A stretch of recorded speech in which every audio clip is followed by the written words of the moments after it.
Hey there. We're often told that getting older means getting slower, mentally.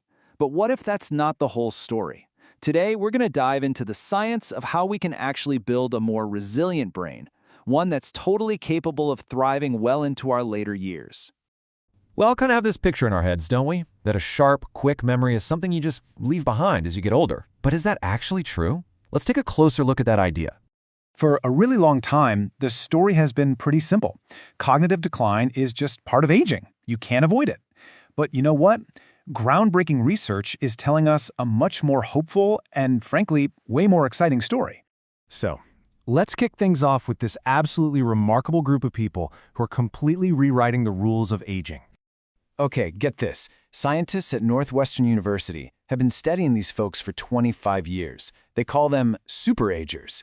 These are people in their 80s and beyond, but when you test their memory, they're performing at the level of someone in their 50s. I mean, that's just an extraordinary discovery that challenges everything we thought we knew. And what's so fascinating here isn't just their test scores, it's the actual physical difference in their brains. So in a typically aging brain, the cortex, that's the outer layer responsible for a lot of our thinking, it thins out over time. But in superagers, scientists see no significant thinning. It's like their brains are either resisting the damage of aging altogether, or they're just incredibly resilient to it. This is way beyond just memory scores. We're talking about the physical structure of the brain itself. So, you have to be asking, how is this even possible? Well, the science points to this really cool concept called cognitive reserve. The best way to think about cognitive reserve is like a savings account for your brain. Seriously, it's a whole collection of neural pathways and skills that you build up over your entire life just by learning and staying mentally active. So when your brain faces a challenge, like the effects of aging, it can just dip into this reserve to find other ways to get the job done. And the power of this reserve is, wow, it's staggering. A major study from Rush University found that older adults who had the most cognitive engagement throughout their lives had a 38% lower risk of developing Alzheimer's disease. Let that sink in. 38%. That is a massive, life-changing difference. So how do you build this reserve? Well, the great news is the research points to really accessible everyday stuff. We're talking about reading, writing in a journal, playing games like crossword puzzles, maybe learning a new language, visiting places that make you think like a museum. These aren't some obscure or expensive habits, they're things many of us already do. And this really is the bottom line. As Dr. Isolde Radford from Alzheimer's Research UK put it, this research shows that dementia is not an inevitable part of getting older. We actually have some control here. The things we do throughout our lives really, truly matter. Now, this is all incredibly empowering, right? But let's be realistic for a second. For a lot of people, as the years go by, keeping up with these habits isn't always so simple. And that brings us to the practical hurdles.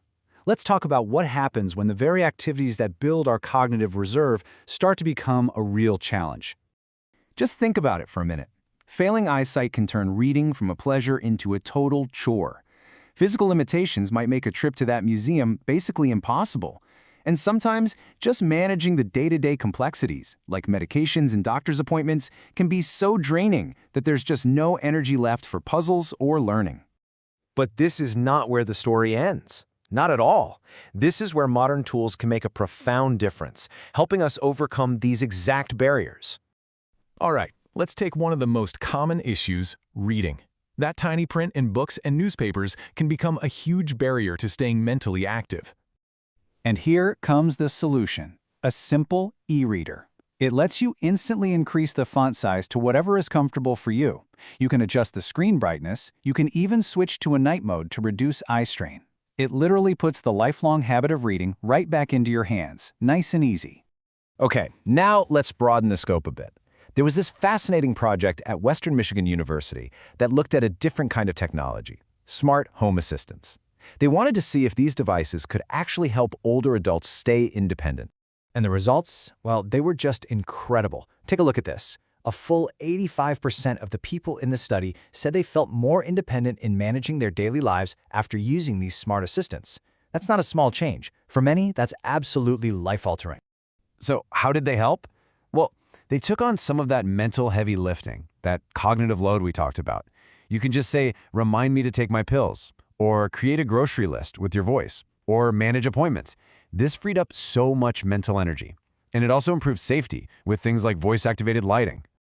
So what does this all mean for you and me? It means we can actually create a plan, a real blueprint for our own cognitive resilience.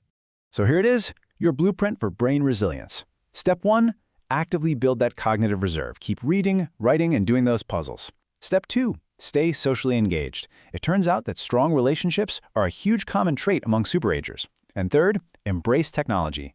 Use it as a tool to help you keep doing the first two things, even when you're facing physical challenges. The science is so clear, and the message is incredibly hopeful. The habits that protect our brains are right there for us, and the tools to help us maintain those habits are literally at our fingertips. It's never too early, and it is definitely never too late to start investing in your brain. So I'll just leave you with this question to think about. What is one small thing, a new habit, maybe a different tool, that you could try this week to start building your brain's resilience? Thanks for joining me.